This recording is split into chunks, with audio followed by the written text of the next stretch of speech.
Hi,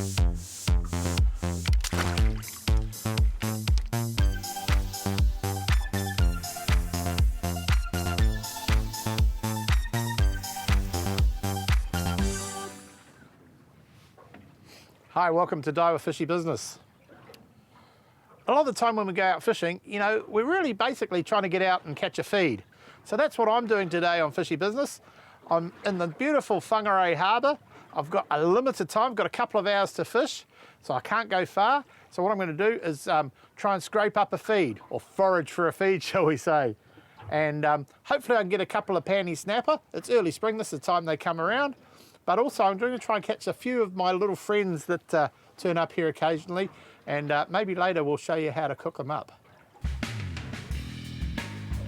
There we go.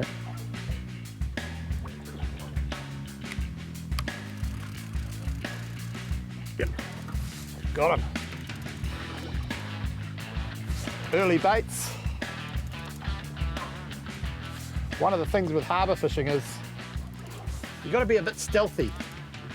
You know, you can't come into these shallow spots and slam your anchor down and make a heap of noise, because that can put the fish off for ages.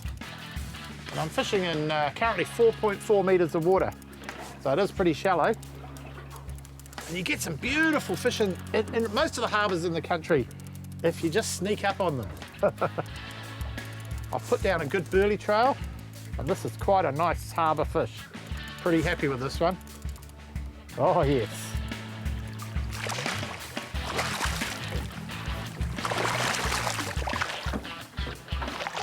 And all good practice, we'll put them in the net.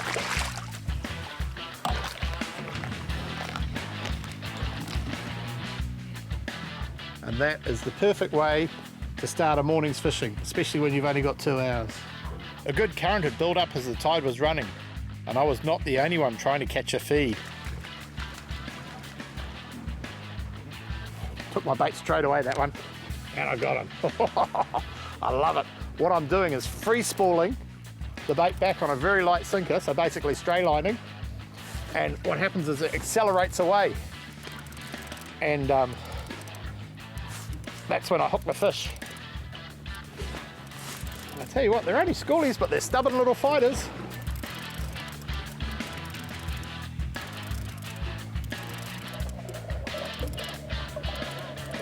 And here he comes.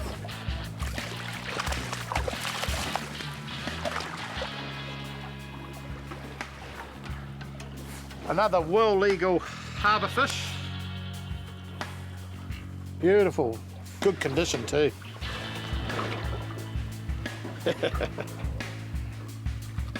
Again, using circle hooks.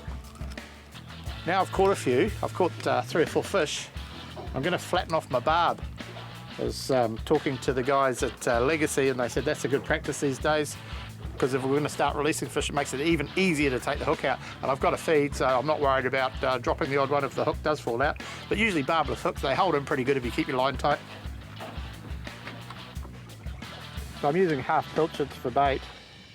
And with the head section, the tail's easy to rig, but with the head section, I like to go through the back of the eye socket and create a half hitch around that. And then put my circle hook in once, out like that.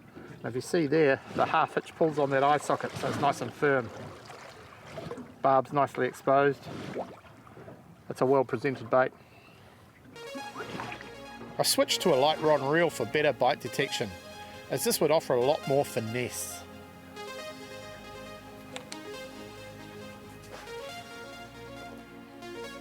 And the finessing worked. Whoa!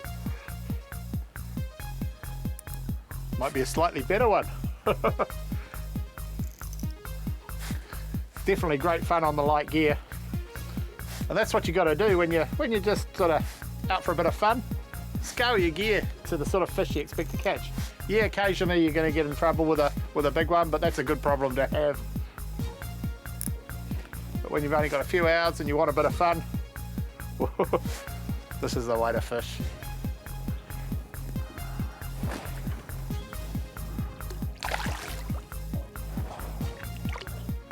Right, because I've got him on light line, he's definitely going in the net. It's not a bad harbour snapper. Slide him in there. Oh yes.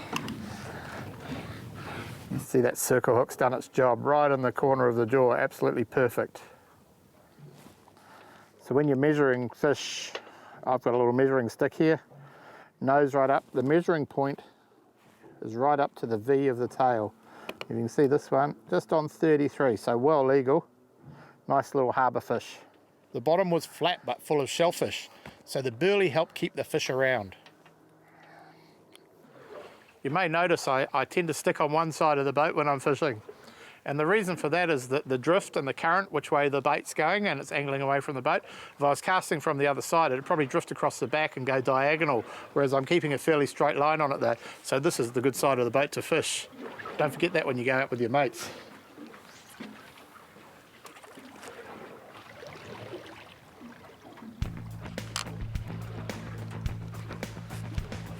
Baits are barely getting to the bottom. I'm hooking up. Terrific fun.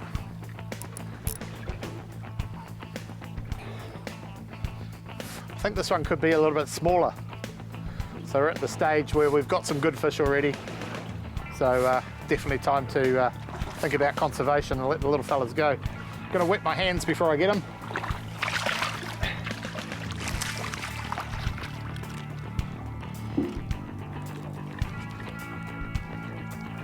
Tip them upside down.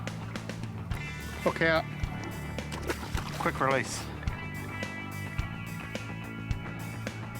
Stopped, here he goes again. Got him. Let the circle hook, oh yeah. Nice when they pull a bit of line. I'm using like 8-pound braid on this one. Little Daiwa Lexa reel that's done me such good service. Really been put through its paces.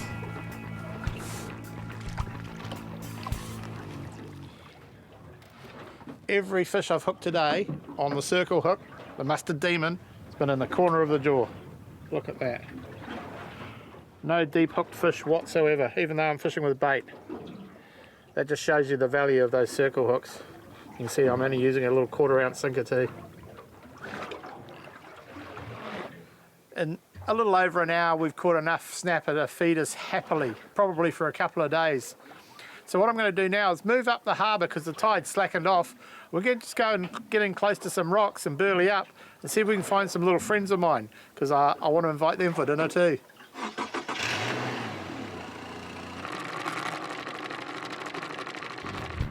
Coming up, a quick and delicious fishy feast using some fresh bait. That is such a simple recipe, but it never fails to please. I was out for a quick fish in the Whangarei Harbour, and I'd already caught a feed of nice snapper. Now I was looking for some fish normally used as bait to add to my fishy feast. Well, we've come to a little spot at the entrance to Whangarei Harbour, the Frenchman, pretty well known to everyone. And it's a good little bait pond, because what happens on the outgoing tide is the current goes either side of the rock and all the bait fish hang up in behind it. Now, this time of year, early spring, there's not a lot of my favourites like kohuru and piper, but what there is one of probably the prestige bait fish that you can catch, the English mackerel. So I'm going to try and catch a few of those. Now, the good thing about the English mackerel, not only are they kingfish candy and snapper love them, but they're really good to eat too. So if I can get a couple of those, I'll be really happy. Put that towards my feed, and we can go and cook up some English mackerel, or slimy mackerel as they're known over here. So the rig I'm using is pretty standard bait catching gear. Got a light soft bait outfit. I've got a set of mustard sabikis, which I've tipped with a little bit of pilchard bait. The size 10 sabikis. I tend to use bigger ones when I'm hunting slimies because they can get pretty big, get to over 1 kilo, and they can really fight. So I also set my drag quite light because they've got very soft mouths. So yeah, you still got, even though you're only catching bait or something to eat, you've got to be a bit careful how you play them. See if they're home. Those streaks on the sounder are fast-moving bait fish. I've got something here and I think it's what I'm after. Yes, it is. Look at this. This here has many names. Some people call it slimy mackerel. For obvious reasons. It's very slimy. Some people call it English mackerel. See the bars on its back? I've just been fishing with sabiki since I've been here.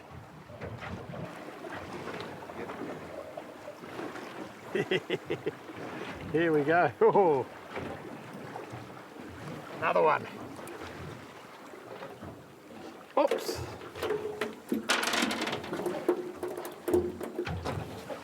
They don't call them slimy mackerel for no reason. In England, these are revered as an eating fish. The only thing you don't do with them is fry them because they're an oily fish. But they're fantastic, and like I say, they're kingfish candy too. Snapper, eat them, everything. But I think I'm going to eat this one. One more and I have enough for a feed.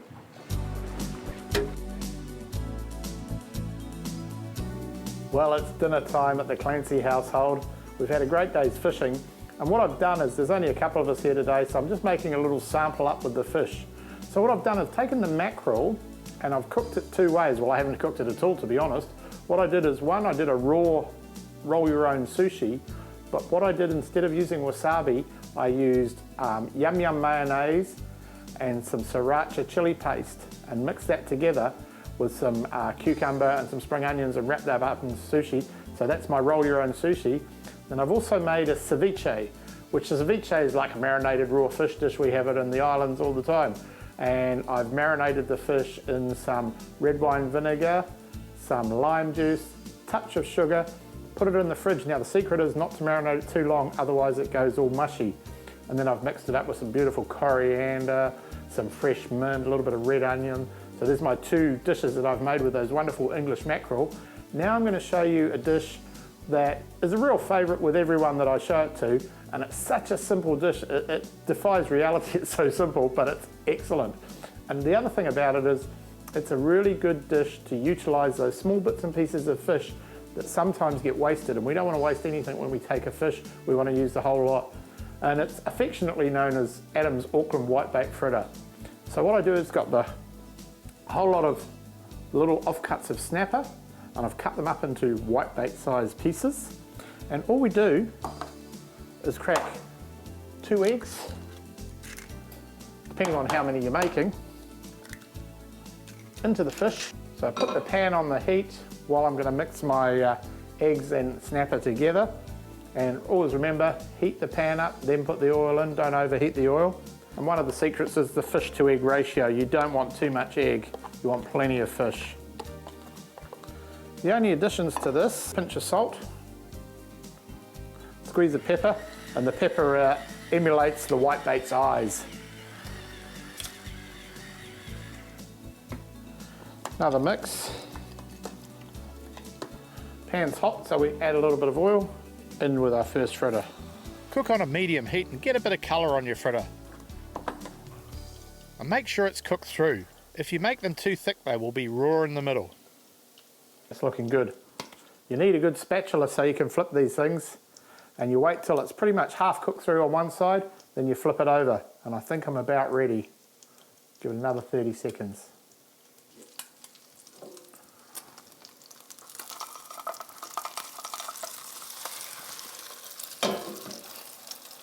Serve the fritter straight up with a squeeze of fresh lime. Or if you want, make it into a sandwich with some good fresh bread. And as you can see, with just a few fish, you don't need a lot of fish to make an absolute feast. So now I've got my roll your own sushi with the beautiful raw English mackerel. I've got some Mexican styled ceviche marinated in lime juice and vinegar. And I've got my wonderful Auckland whitebait fritter with the offcuts.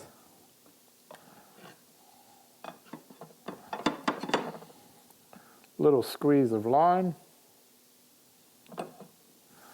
Man, am I looking forward to this.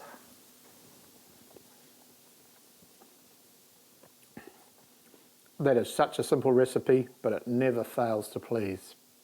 See you next time.